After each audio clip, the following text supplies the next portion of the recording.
South India shopping mall, the wedding Mantra, సరికొత్త wedding collection, south India shopping mall.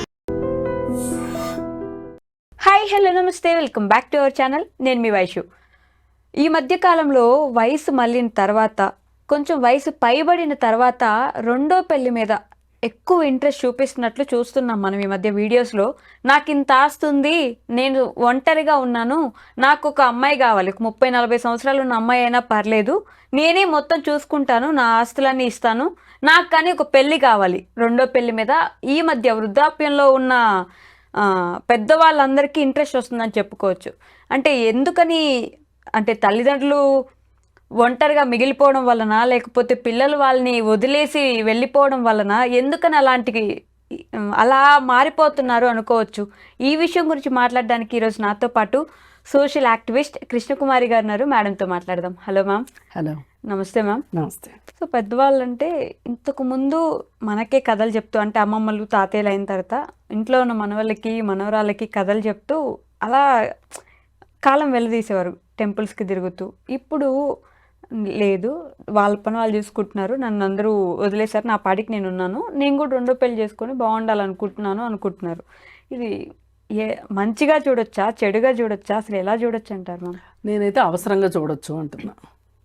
అవసరంగా చూడొచ్చు. ఎందుకంటే పెళ్ళి అనేది ఒక్కొక్క వయసులో ఒక్కొక్క అవసరాన్ని తీర్చే ఒక వ్యవస్థ. రైట్. ఇప్పుడు ఎంగేజ్లో ఒక రకంగా భౌతిక అవసరాలకి, ఓకే, అలాగే మానసిక అవసరాలకి, అలాగే నెక్స్ట్ జనరేషన్ని వృద్ధి చేయడానికి రైట్, అలా ముందుకెళ్తూ ఉంటుంది. అలా వెళ్ళిన తర్వాత విధి వక్రించి ఓకే, ఎవరికైనా భాగస్వామి ఎవరైనా చనిపోతే గనక, రైట్, ఆడవాళ్ళు కానీ మగవాళ్ళు కానీ, అప్పుడు వాళ్ళకి చనిపోయిన వాళ్ళు ఆ రోజుతో అంతర్ధానం అయిపోతారు. ఉన్న వాళ్ళ పరిస్థితి ఏంటి, వాళ్ళ కంపానియన్షిప్ ఏంటి? ఇప్పుడు పెళ్ళి అనేది నథింగ్ బట్ కంపానియన్షిప్. రైట్. ఒక తోడు నీడ. మంత్రాల్లో కూడా అదే ఉంటుంది, పెళ్లి మంత్రాల్లో. ఓకే, నీకు తోడు నీడగా ఉంటాను అని, 7 అడుగులు 7 జన్మలు వస్తుంది, నీతో ఉంటాను అని. కాకపోతే అనారోగ్య కారణాల వల్ల లేకపోతే ఇంకోటో ముందుగా ఒకరు సెలవు తీసుకుంటే గనక రెండో వాళ్ళకి ఒక రకంగా ఒక విధమైన ఒంటరితనం ఉంటుంది. రైట్. ఇప్పుడు అది మరీ ఒక 70 ఏళ్ల వయసు వచ్చిన తర్వాత పార్ట్నర్ చనిపోయారనుకోండి, అది వేరు విషయం. ఓకే. కొంతమందికి 40లోనూ 50లోనూ పార్ట్నర్స్ చనిపోతారు. కరెక్ట్.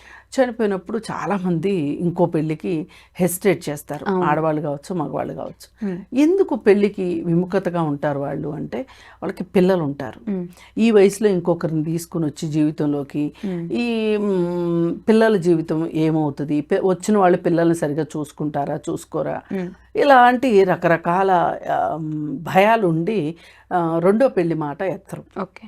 అయితే పెళ్ళిళ్ళు చేసేసిన తర్వాత ఈ మధ్యకాలంలో ఎవ్వరూ కూడా ఎక్కడో ఒక 20% 30% తప్పితే మిగతా వాళ్ళు విదేశాలు వెళ్ళడం, లేదు వేరే సిటీస్లో జాబులు ఉంటే వెళ్ళిపోవటం జరుగుతుంది. అప్పుడు వీళ్ళు పూర్తిగా ఒంటరి వాళ్ళు అయిపోయే పరిస్థితి ఉంటుంది. ఇలా ఒంటరి వాళ్ళు అయిపోయినప్పుడు కనీసం ఆడవాళ్ళకి పిల్లల పెంపకం అనే, మనవరాళ్ళని పెంచే బాధ్యత కోసమైనా సరే వాళ్ళకు ఒక వ్యాపకం ఉంటుంది. మగవాళ్ళ పరిస్థితి మరీ దౌర్భాగ్యం అంటే వాళ్ళది. ఎందుకంటే ఒక భర్త లేకుండా ఒక భార్య బతకగలదు, కానీ భార్య లేకుండా భర్త బతకలేడు. ఎందుకంటే వాళ్ళకి సమాజం ఇచ్చిన అవకాశం కానీ, మన సమాజమే పితృస్వామ్య భావజాలంతో ఉండే సమాజం అవటంతో ప్రతి చిన్న పనికి భార్య పైన ఆధారపడటం అనేది భర్త యొక్క సహజ లక్షణంగా ఉంటుంది. మరి ఈ పరిస్థితుల్లో ఏంటి అంటే, ఒక్కసారిగా భార్య లేకపోయేసరికి అసలు ఇంట్లో ఎక్కడేముందో కూడా తెలియని పరిస్థితి ఉంటుంది. ఇప్పుడు ఒక్కొక్కసారి చనిపోక ముందు కూడా ఎవరన్నా ఒక భార్య ఏదన్నా ఫ్రెండ్స్ అందరూ కలిసి బాగా బలవంతం చేస్తే ఏదైనా టూర్ వెళ్ళింది అనుకోండి, ఓకే. ఒక 2 రోజులు 3 రోజులు ఇల్లు మేనేజ్ చేయాలి అంటే పురుషులకి చాలా కష్టంగా ఉంటుంది. ఖచ్చితంగా. ఎన్ని ఫోన్లు వెళ్తాయో, అది ఎక్కడుంది, ఇది ఎక్కడుంది, ఇదేం చేయాలి, ఎప్పుడేం చేయాలి, ఎలా చేయాలి, ఏంటి, ఇవన్నీ మనకి మిస్టర్ పెళ్ళాం సినిమా చూస్తే కూడా మనకి రైట్. అర్థమవుతుంది. కరెక్ట్. అలాగే ఆమని రాజేంద్ర ప్రసాద్ సినిమా ఒకటి ఉంటుంది. దాంట్లో ఆమెని ఆఫీస్కి వెళ్తూ చెప్తుంది అనమాట, చంటోడికి ముందు పెరుగన్నం పెట్టి తర్వాత పప్పన్నం పెట్టాలి అని. ఇలాంటి వేషాలు నా దగ్గర నడవు, ఎలా పెట్టాలో నాకు తెలుసు, ముందు పప్పన్నం తినాలి తర్వాతే పెరుగన్నం తినాలి అంటే వాడు నేను తిన్న పొమ్మంటాడు. ఓకే. అలా తిననని మారం చేస్తే వాడిని ఒక బీరువా ఎక్కిస్తాడు. అంటే పిల్లల్ని పెంచడం అనేది అంత ఈజీ టాస్క్ అయితే కాదు. అయితే ఇక వాడు చేసే అల్లరి మామూలుగా ఉండదు. ఇలాంటి పరిస్థితుల్లో ఛాలెంజ్గా తీసుకుని నేనెందుకు ఇవన్నీ నిర్వర్తించలేను అనే ఒక ఛాలెంజ్ తీసుకోవటానికి మగవాళ్ళు ఇష్టపడరు. రైట్.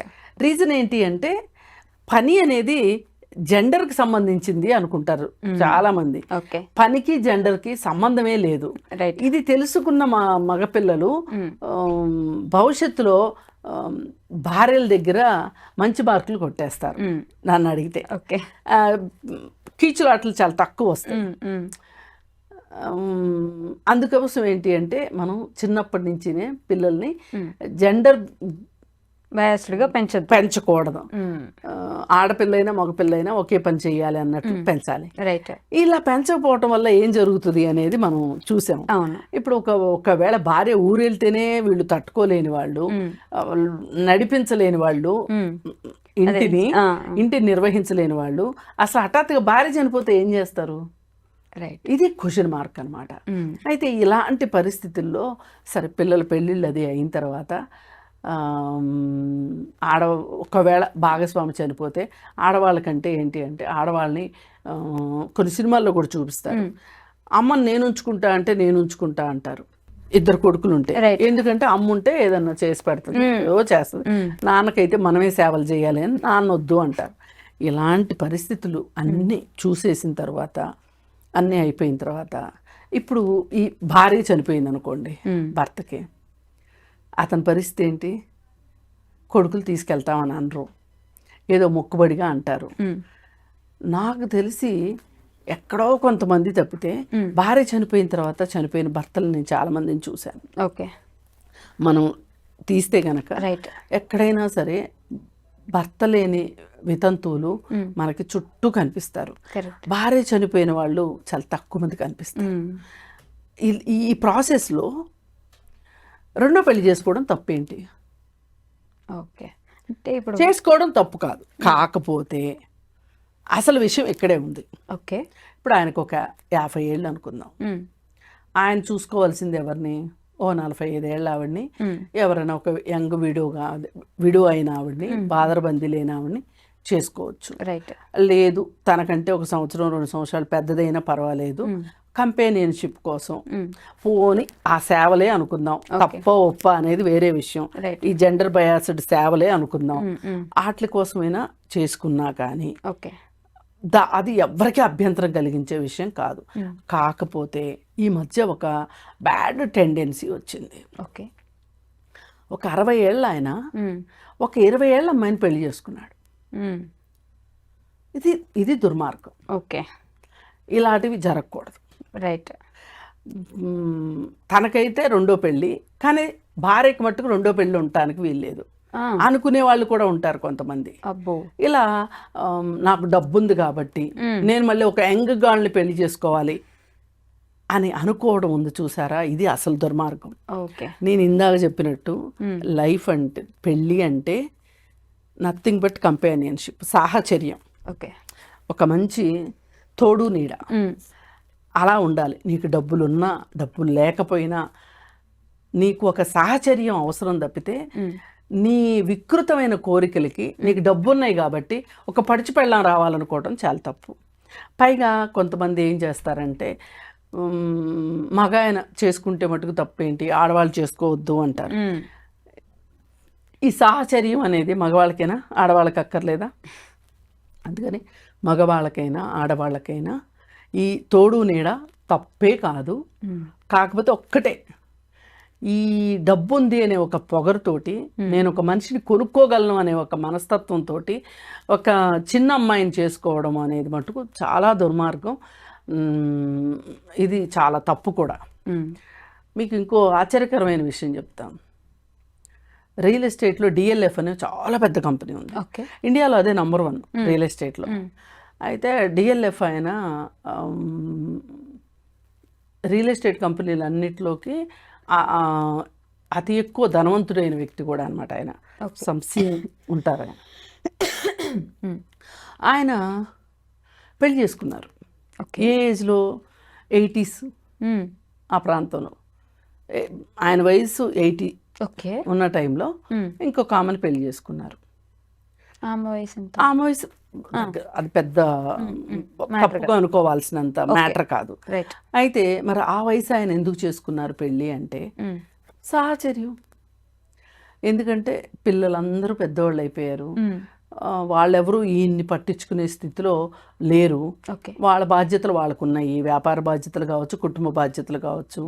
ఈయన నేను ఒంటరిగా ఎందుకు ఉండాలి అనుకున్నారు, పెళ్లి చేసుకున్నారు. ఇట్లా చాలామంది చేసుకునే వాళ్ళు ఉన్నారు. కాకపోతే ఒకటే దుర్మార్గం, ఆ ఏజ్ గ్యాప్ అనేది మట్టుకు చాలా తప్పు. అది కాకుండా కేవలం మంచి ఒక తోడు నీడ కోసం చేసుకోవడం మట్టుకు తప్పులేదు. Okay ma'am, thank you so much. Thank you. నిజంగా ప్రస్తుతం ఉన్నటువంటి సమాజం దేనికి ప్రయారిటీ ఇస్తుంది? ఆర్థిక సంబంధాల చుట్టూ మాత్రమే తిరుగుతుంది. మళ్ళీ ఎన్నికలంగానే చాలా విరక్తి కలుగుతాం. మంచి అనిపిస్తుంది కదా, లేడీస్ కూడా ఛాలెంజింగ్ జాబ్స్ చేసినప్పుడు చాలా బాగుంటది. ట్రాఫిక్ అసిస్టెంట్స్ గా నియమించిన ట్రాన్స్జెండర్స్ అందరితో సాల్యూట్ చేయించుకుంటున్నారు. ఫుడ్ డెలివరీ ఇవ్వటానికి వెళ్ళినటువంటి డెలివరీ బాయ్ అనిల్ పై కళ్ళ ముందు